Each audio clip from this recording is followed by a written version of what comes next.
Hello everyone. आज हम teaching aptitude के मोस्ट इम्पोर्टेंट क्वेश्चन करेंगे विद डेफिनेशन। मैंने इनमें जो क्वेश्चन कराए हैं उसको डिफाइन भी साथ ही साथ किया है। अगर आपको मेरी वीडियो अच्छी लगे तो प्लीज़ सब्सक्राइब कर दे और कमेंट करके ज़रूर बताया करो कि कैसी लगी है। मैंने ये टीचिंग एप्टीट्यूड वैसे कंप्लीट करवा दिया है, पर हम बीच बीच में अभी हमारा पीपल डेवलपमेंट एंड इन्वायरमेंट चल रहा है, लेकिन हम बीच बीच में क्वेश्चन वगैरह इनके करते रहेंगे ताकि हमारी वो भी रिवीजन साथ में चलती रहे। अगर आपने मेरी पिछली वीडियो देखी होंगी तो ईजिली हम आंसर दे सकते हैं अपने क्वेश्चन के। तो चलिए स्टार्ट करते हैं। मैंने इसमें साथ साथ डिफाइन भी किया है कि जो भी टॉपिक अगर मेरा रह गया हो तो वो क्वेश्चन के साथ साथ हम कंप्लीट करते चलेंगे। तो चलिए स्टार्ट करते हैं। Question 1 is which of the following are the basic paradigm in classroom teaching। तो वो क्या कौन कौन से पैराडाइम हैं जो हमारे क्लासरूम टीचिंग के हैं। ठीक है, तो वो है ऑप्शन ए है लर्निंग पैराडाइम, सीखने का प्रतिमान, या फिर बी है इंस्ट्रक्शन पैराडाइम, निर्देशात्मक प्रतिमान है, या सी है बोथ ए और बी ये दोनों हैं, या फिर डी है there is no requirement of any such paradigm, या फिर ऐसे किसी पैराडाइम की कोई भी रिक्वायरमेंट नहीं है। तो ऐसे किसी भी प्रतिमान की आवश्यकता नहीं है। इनमें चार ऑप्शन है, इसका सही आंसर है वैसे बोथ ए और बी, लर्निंग पैराडाइम और इंस्ट्रक्शन पैराडाइम। ठीक है, अब हम देखते हैं कि प्रतिमान होता क्या है। ठीक है, जो क्लासरूम में टीचिंग के दौरान, तो अब देखना प्रतिमान करते किसी आदर्श के अनुरूप व्यवहार को ढालने की प्रक्रिया। शिक्षण के उद्देश्यों को प्राप्त करने के लिए समय और आवश्यकता अनुसार जिन आदर्शों को सम्मुख रख के शिक्षा के उद्देश्यों को प्रतिपादन किया जाता है उन्हीं शिक्षा का प्रतिमान कहते हैं कि प्रतिमान कहते हैं। क्योंकि शिक्षा के अनुसार जैसे हम जो भी मेथड यूज़ कर रहे हैं, शिक्षा के लिए हमें जो भी सही लगता है, जो भी हम यूज़ करते हैं टीचिंग मेथड वगैरह, या फिर जो भी हम क्लासरूम में कन्वर्सेशन करते हैं या कम्युनिकेशन के तरीके हैं, तो वो सब जो भी ज़रूरी होता है वो सब हमारे आते हैं पैराडाइम में। तो इसमें है लर्निंग पैराडाइम सीखने का, और निर्देशात्मक ये डी इसका गलत हो कि ऐसे किसी प्रतिमान की आवश्यकता पड़ती है, क्योंकि ज़रूरी होता है हमें जो भी है शिक्षा के अनुरूप करने की। जो भी टीचिंग मेथड भी हमें कई बार बच्चों के अकॉर्डिंग मेथड भी चेंज करने पड़ते हैं, सब देखना पड़ता है। तो आगे देखते हैं हम इंग्लिश में एक बार लर्न कर लेते हैं। Learning paradigm views faculty teacher as primarily the designer of learning environment. ठीक है, जो मतलब कि जो हमारा लर्निंग इन्वायरमेंट है उसको डिज़ाइन करना। The study and apply best method for producing learning and student success. Learning paradigm views teacher as a coach rather than a seller stage on a stage. ठीक है, जो टीचर है वो best से best method देगा अपने classroom में student की प्रोग्रेस के लिए, उनकी लर्निंग के लिए। वो सब हमारे पैराडाइम में आते हैं। ठीक है, जैसे मैंने कहा कि जो लर्निंग पैराडाइम उसके अकॉर्डिंग देखा जाता है कि टीचर जो है वो as a coach rather than a sage, बाद में वो गुरु है पर सबसे पहले वो एक कोच है जो बच्चों को सिखा रहा है।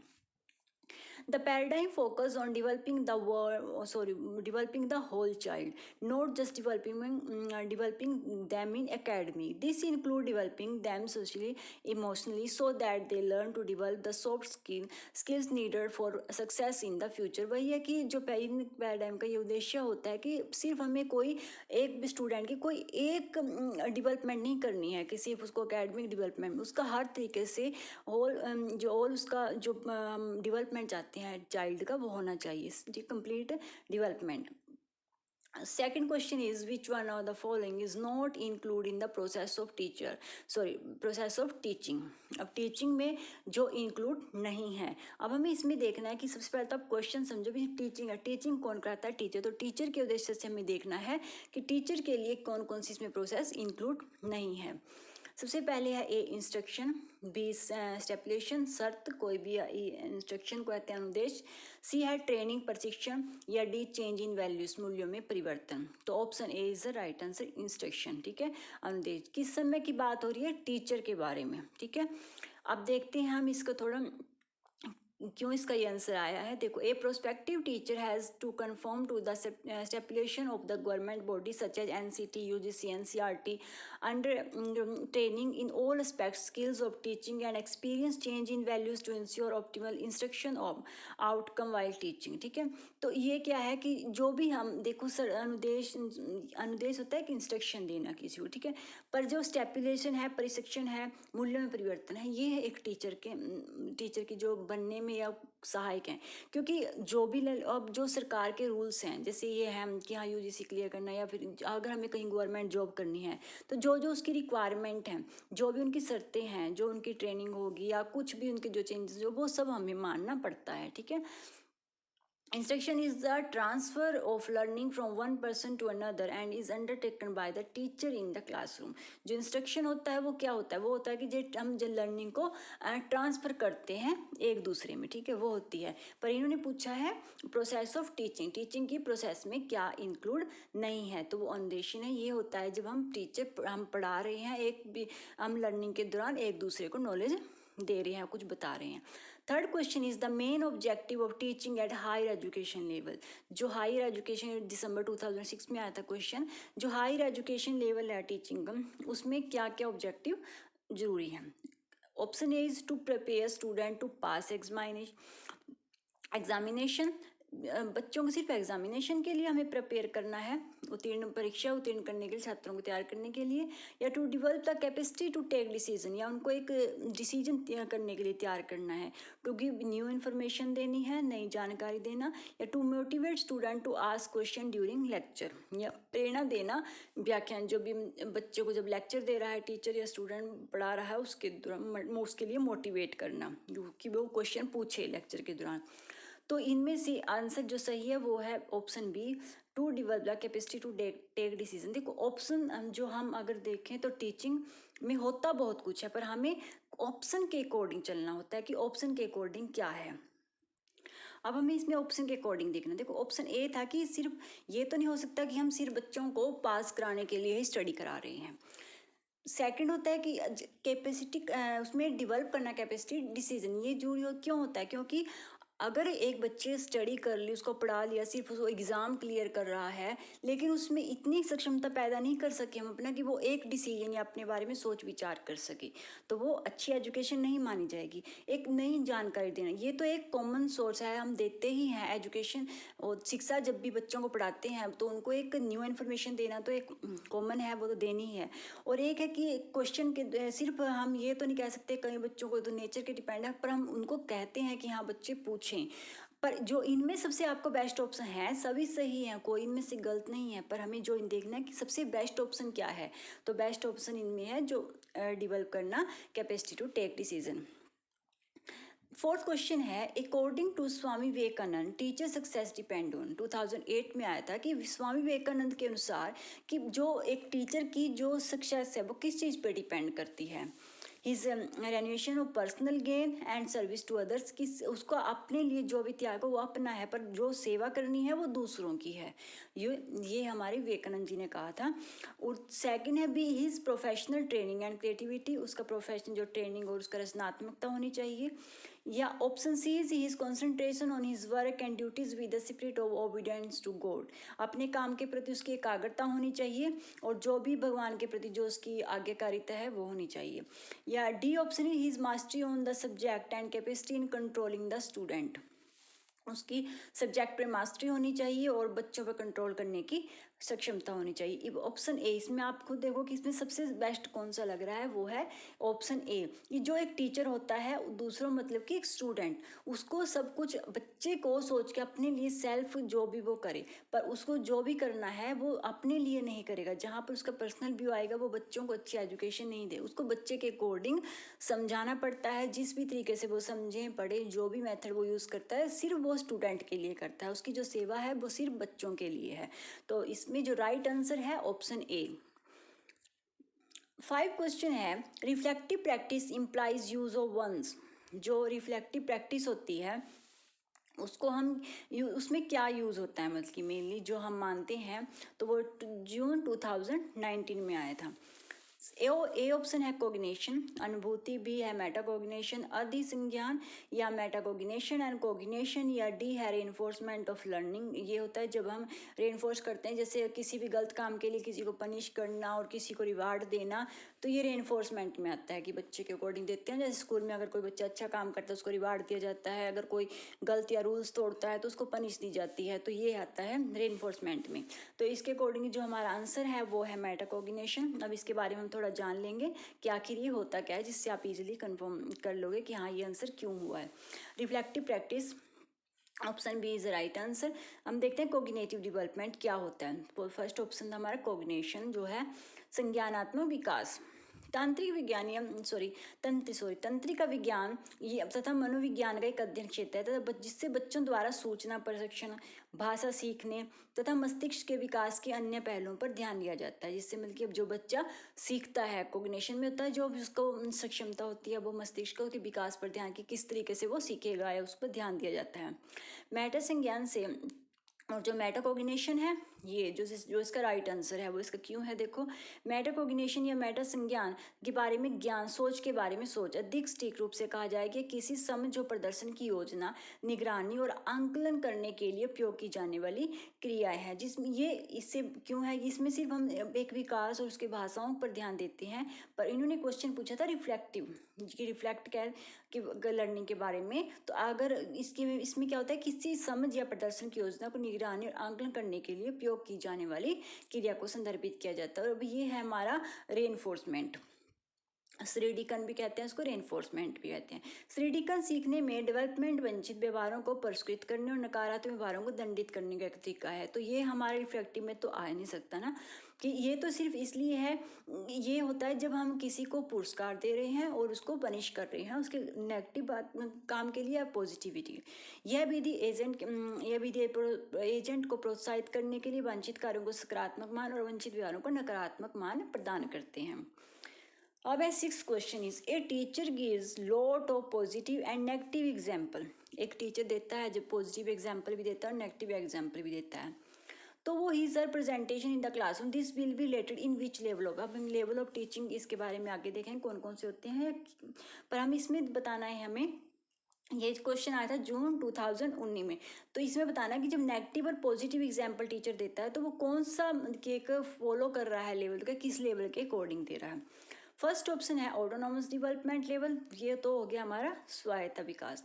सेकंड हो गया हमारा मेमोरी लेवल, जो कि याद करते हैं, मेमोरी होता है जो चीज़ में हम याद करने के बारे में हम सिर्फ रट्टा लगा रहे हैं, तो ये तो इसमें हो नहीं सकता, ऑटोनॉमस भी नहीं हो सकता क्योंकि वो स्वयं के ऊपर आ गया, ठीक है। सी आ गया अंडरस्टैंडिंग लेवल, तो इसके अकॉर्डिंग आप जांच सकते हो कि समझ का स्तर ये कहाँ आएगा, जब हम ये अंडरस्टैंडिंग में ही आएगा। और डी आया है रिफ्लेक्टिव लेवल, चिंतनशील स्तर, इसका राइट आंसर है ऑप्शन सी। अब इसके बारे में हम थोड़ा जान लेते हैं कि मेमोरी लेवल क्या होता है और क्यों इसका अंडरस्टैंडिंग लेवल। मेमोरी लेवल में क्या है, लीस्ट थॉटफुल टीचिंग। इसको आप इससे ध्यान रखो कि जैसे हम जो स्टार्टिंग में जो फर्स्ट लेवल होता है ना बच्चों का, जब शुरू में उनको रट्टा लगाकर सिखाया जाता है, सिर्फ उसको याद कराया जाता है, वो होता है मेमोरी लेवल।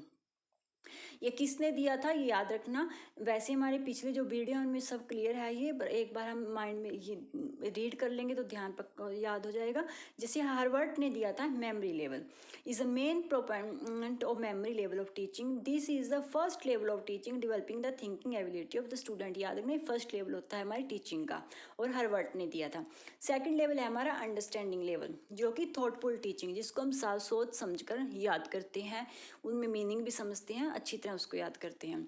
ये the understand level of the teaching is propound by H.C. Morrison है, तो सेकंड लेवल है हमारी टीचिंग, H.C. मॉरिसन ने दिया था। थर्ड लेवल है हमारा रिफ्लेक्टिव लेवल, जो कि अपर थॉटफुल लेवल माना जाता है, इन्वॉल्विंग हायर कोग्निटिव, जो कि हम हायर एजुकेशन में जब यूज़ करते हैं तो ये हमारा अपर थॉट, जिसमें हम हर तरीके से हर क्वेश्चन को अच्छी तरीके से पढ़ते हैं, हर चीज़ को समझने लग जाते हैं। रिफ्लेक्टिव होता है अपर थॉटफुल लेवल होता है।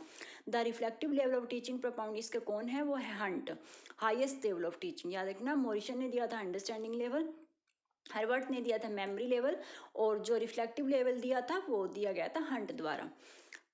अगला नेक्स्ट हमारा जो क्वेश्चन था वो हमारे लेवल ऑफ टीचिंग एग्जाम्पल था, तो मैंने क्वेश्चन फाइंड नहीं किया, लेकिन मैं जो लिख दिया जिस तरीके से आया था, जो ये हमारे ऑप्शन है इस साइड हमें उनको मैच करना है, आंसर इसका मैंने ऊपर लिख दिया है।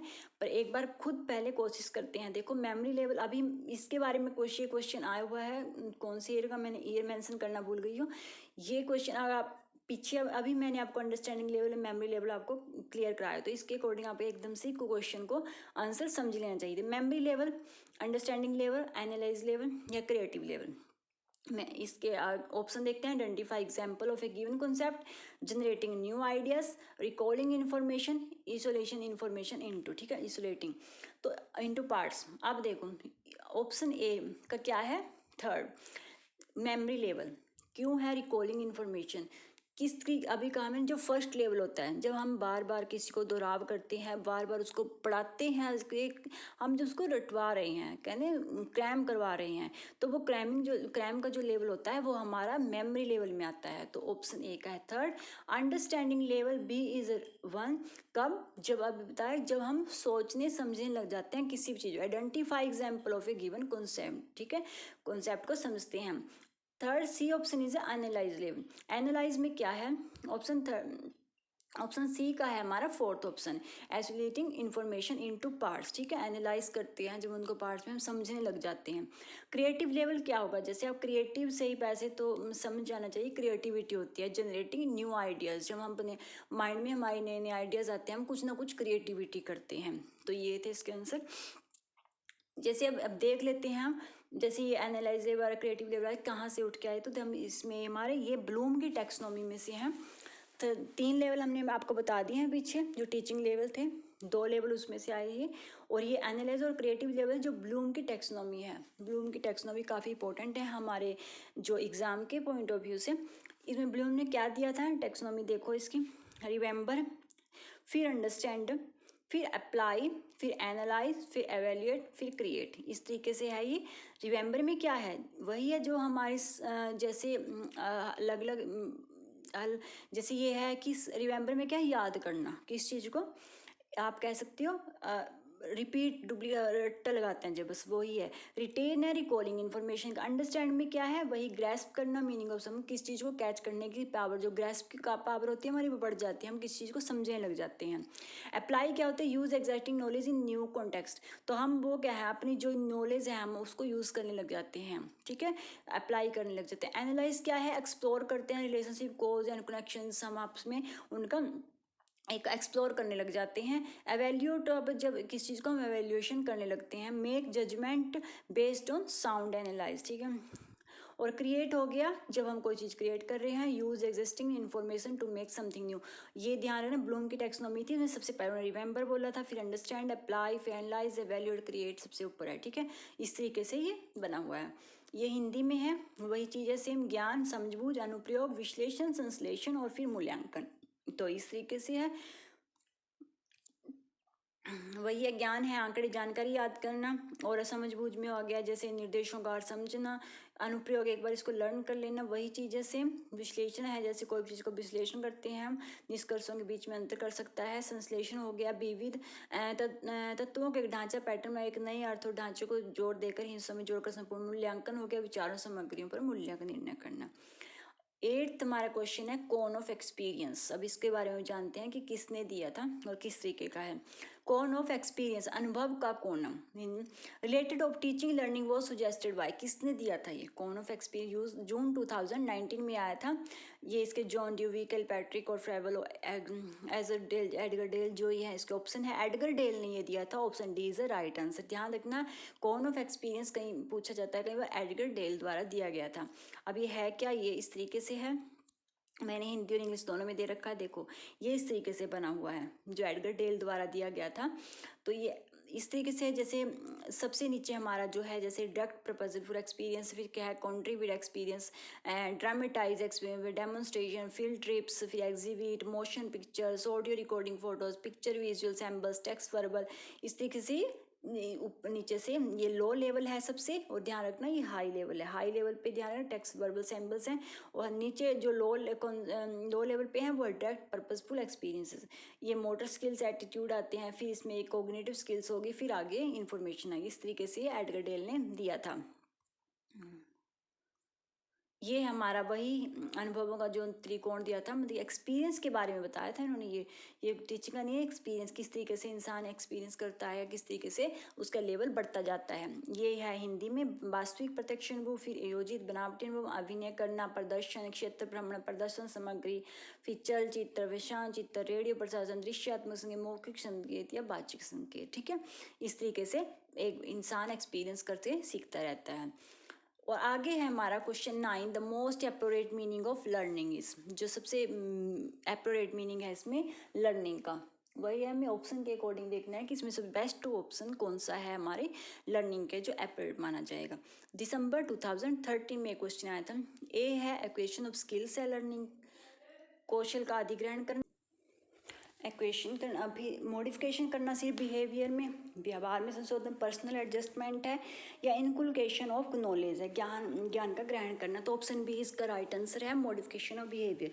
हम सीखते हैं जिससे हमारे बिहेवियर मॉडिफिकेशन आए, व्यवहार में चेंज आए।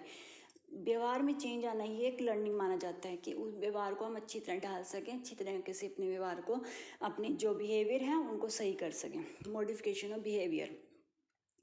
10th क्वेश्चन है which among the following is a non cognitive characteristics of learner, ये जून 2019 में आया था। इसमें है कि क्या इसके कैरेक्टरिस्टिक्स नॉन कोग्निटिव के, कोग्निटिव क्या है, रिकॉलिंग याद करना, प्रॉब्लम सॉल्विंग समस्या का सुलझना, या आइडेंटिफाइंग इंपॉर्टेंट सेंसरी इनपुट संवेदी इनपुट महत्व पहचान करना, या बिलीविंग बट इज ट्रू, या बिलीव करना कि क्या सही है। तो क्या है नॉन कोग्निशन का, option D is a right answer. इसमें क्यों है, क्योंकि नॉन कोग्निशन हमें पीछे पड़ा था, वो क्या होता है संज्ञानात्मक, जब हम चीज़ों को याद करते हैं, समस्या को सुलझना, ये सब हमारे जो आएंगे वो हमारे कोग्निटिव हैं। ये इन्होंने पूछा नॉन कोग्निटिव, जब हम बिलीविंग करते हैं किसी चीज़ में क्या सच है इस बारे में, तो वो नॉन कोग्निशन में आता है, option D is the right answer. 11th question, as per cognitive development theory of Jean पियाजे adolescent student are in which stage of development, June 2009। अब देखना हमें जीन पियाजे की जो एक थ्योरी है उसमें एडोलसेंस जो स्टूडेंट है वो कौन सी स्टेज में आते हैं, एडोलसेंस स्टूडेंट। अब देखना ये काफ़ी इंपॉर्टेंट है हमारा जीन पियाजे, इसमें से हमेशा एक क्वेश्चन बनता ही बनता है।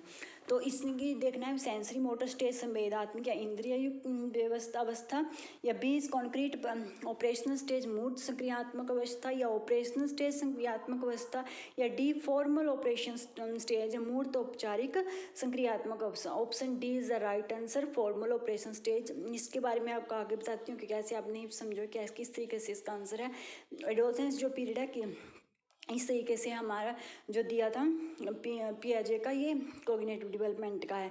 जो वर्ड टू हम पहले आप इसको देख लो, पियाजे ने जो कोग्निटिव डेवलपमेंट की स्टेज दी थी इस तरीके से, जो 2 ईयर बर्थ से लेकर 2 साल तक के हैं जो वो सेंसरी मोटर में आएंगे, और जो 2 से 7 साल के हैं प्री ऑपरेशनल में आएंगे, और जो 7 से 11 में हैं वो कॉन्क्रीट ऑपरेशन में आएंगे, और जो एडल्टहुड और एडोलसेंस है तो फॉर्मल ऑपरेशन में। तो आप इजीली समझ गए कि एडोलसेंस कहाँ पे है, हमारा फॉर्मल ऑपरेशन में है, ऑपरेशनल स्टेज में। तो ये बर्थ 2 है सेंसरी मोटर है, 2 से 6 है प्री ऑपरेशनल है, 7 to 11 है कॉन्क्रीट ऑपरेशनल है, या 12 ईयर्स है जो अडल्ट है वो फॉर्मल ऑपरेशनल है। ये इसके बारे में है, एक बार इसको लर्न कर लेना कि हाँ किस तरीके से इसमें क्या होता है, हम जैसे जैसे हम बढ़ते जाते हैं क्या कुछ सीखते हैं, किस तरीके से हमारे में चेंजेस आते हैं।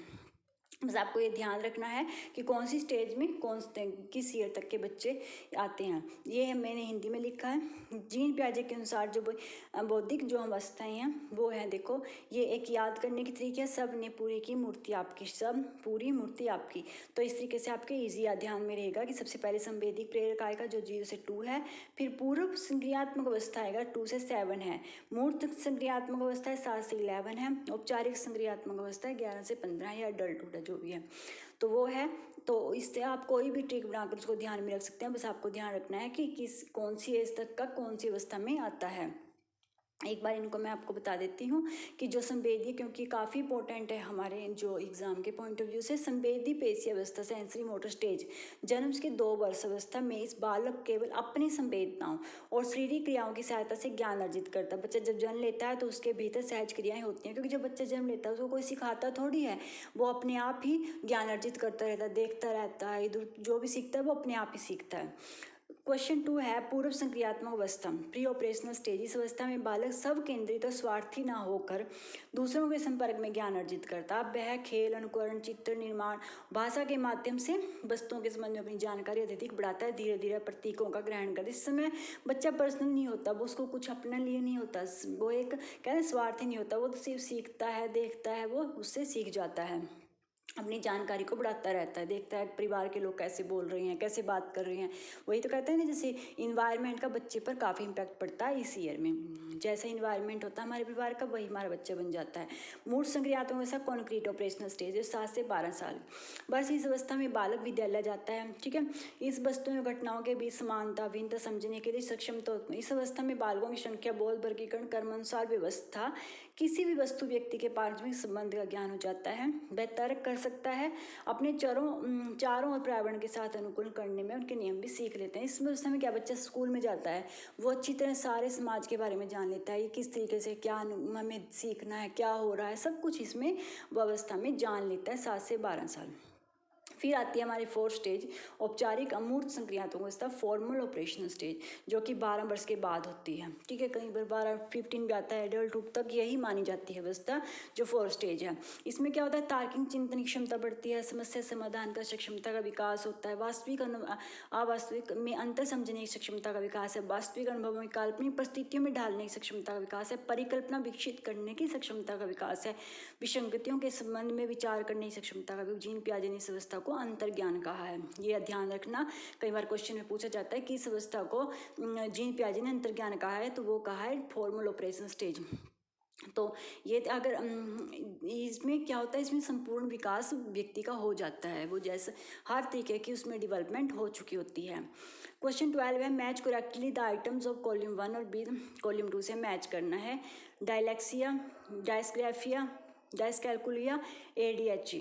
और इसमें जो ऑप्शन थे, difficulty in doing mathematics, difficulty in reading, difficulty in writing, difficulty in concentrating. अब ध्यान रखना, जो ए है हमारा उसका है 2।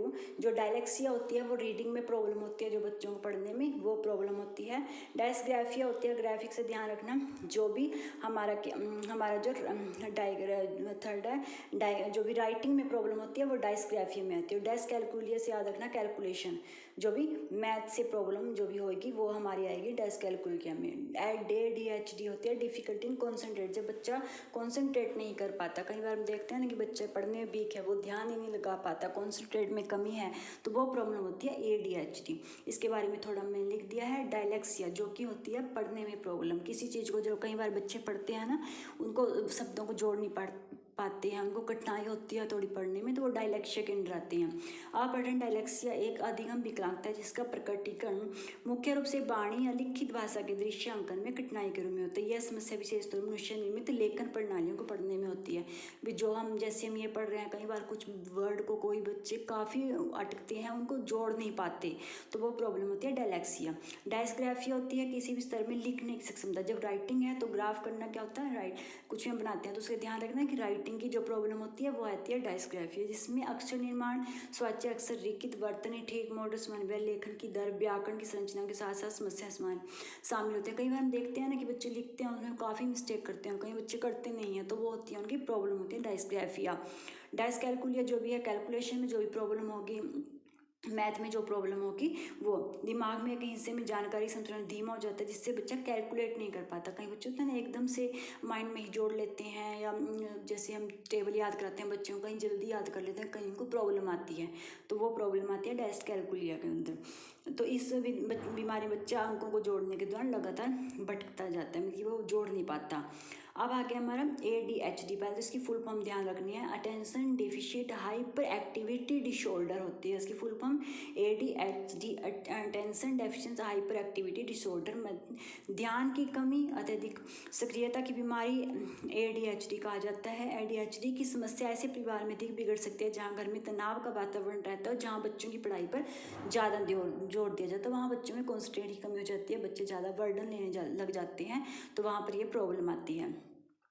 13 क्वेश्चन है, वो develop theory of multiple intelligence, जो मल्टीपल इंटेलिजेंस है वो थ्योरी किसने दी, ये क्वेश्चन आया था जून 2019 में। अल्फ्रेड मीनन, Thurstone, Charles Spearman, Howard Gardner, तो ये दी थी जो मल्टीपल इंटेलिजेंस की जो थ्योरी है वो दी थी गार्डनर ने। D option is the right answer. अब ध्यान रखना, जो हॉवर्ड गार्डनर ने जो थ्योरी दी थी उसमें क्या कुछ है, देखो फर्स्ट देखते हैं कि विषय वस्तु छात्रों के वर्ग व्यक्तिगत देखते हुए पाठ्यक्रम सामग्री के सर्वोत्तम तरीके कैसे प्रस्तुत किया जाए। उन्होंने 1983 में जो अपनी पुस्तक थी उनकी, याद रखना, 1983 में हॉवर्ड जो गार्डनर की बुक आई थी frames of mind the theory of multiple intelligence लिखी थी उन्होंने, जिसमें गार्डनर ने बुद्धि के 8 योग्यताएं बताई थी, किस तरीके से व्यक्ति की योग्यताएं होती हैं, किस तरीके से वो सीखता है। तो सबसे पहले जो उनका ऑप्शन था वो था विजुअल स्पैटियल, यानी कि दृश्य स्थानिक आकाशीय योग्यता। जो लोग विजुअल स्पैटियल मजबूत होते हैं वो चीज़ों को देखने की बाकी लोगों से अच्छे होते हैं, या अक्सर दिशाओं के साथ साथ नक्शे, चार्ट, वीडियो, चित्र देखने में अच्छे होते हैं। ठीक है, जो भी मतलब कि जिनकी विजुअल जो शक्ति होती है वो ज़्यादा स्ट्रॉन्ग होती है। जो सेकंड है जो शाब्दिक भाषा होती है, जो कि वर्बल लैंग्विस्टिक होती है, जो बोलने की। वर्बल लैंग्विस्टिक मजबूत होते हैं, वे लिखते और बोलते समय शब्दों को अच्छी तरह से प्रयोग करने की सक्षम होते हैं ये बच्चे।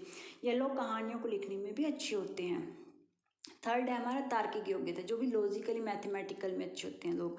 जो लोग लॉजिकल मैथमेटिकल मजबूत होते हैं वे तर्क करने, पैटर्न को पहचानने, तार्किक रूप से समस्याओं का विश्लेषण करने में अच्छे होते हैं। फोर्थ है हमारा शारीरिक क्रियात्मक योग्यता, बॉडली काइनेस्टिक होती है, जिनमें ये अच्छी ज़्यादा होती है। बुद्धि जो बॉडली काइनेस्टिक बुद्धि वाले लोग शरीर की गति, क्रिया करने, शरीर नियंत्रण में अच्छा, जैसे कहते हैं ना, जैसे कोई बच्चे अदर डांस में इतने निपुण होते हैं, इतनी अच्छी तरह एक्टिव होते हैं, तो वो होते हैं हमारे जो बॉडली जिनकी काइनेस्टिक अच्छे होते हैं। संगीतात्मक होते हैं, जो कि आप म्यूजिकल में अच्छे होते हैं। म्यूजिक रही में कुछ जो जिन लोगों की मजबूत म्यूजिकल रही बुद्धि होती है, जो पैटर्न ध्वनियों को सोचने में अच्छे होते हैं। एक बार इनको लर्न कर लेना क्योंकि वीडियो काफ़ी लंबी हो जाएगी।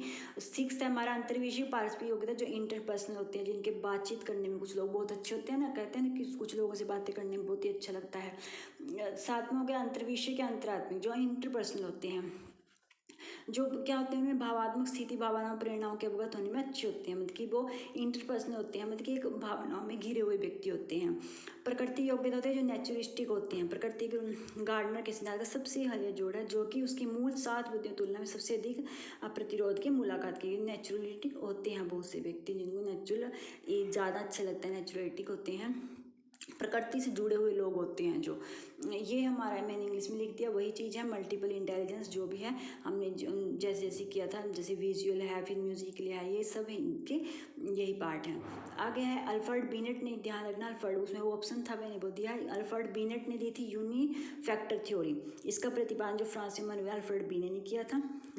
अमेरिका के मनोविज्ञान टर्मर, जर्मन मनोविज्ञान एविंग्स ने समर्थन ने किया। इस सिद्धांत के अनुसार बुद्धि व शक्ति और समस्त मानसिक कार्यों को प्रभावित करती है। याद रखना बस, ये अल्फ्रेड बीनेट की थ्योरी है। एक कारक सिद्धांत यूनिफैक्टर, तो कई बार आ जाता है एक कारक सिद्धांत यूनिफैक्टर थ्योरी किसने दी थी? अल्फ्रेड बीनेट ने। फिर थर्स्टन ने कौन सी थ्योरी दी थी? इन्होंने दी थी समूह कारक, ग्रुप फैक्टर थ्योरी इंग्लिश में कहते हैं इसको, मैं लिखना भूल गई, ग्रुप फैक्टर थ्योरी, इसमें हिंदी में है समूह कारक सिद्धांत। ठीक है, आगे है हमारा जो इस सिद्धांत के अनुसार प्रतिपादक जो स्पीयरमैन है, उसके अनुसार प्रत्येक व्यक्ति के 2 प्रकार की बुद्धि होती है, ये सामान्य और विशिष्ट। ये है जो है हमारी स्पीयरमैन ने दी थी 2 बुद्धि कारक, 2 बुद्धि के कारक बताए थे उन्होंने, सामान्य और विशिष्ट, जर्नल और स्पेसिफिक इंग्लिश में है।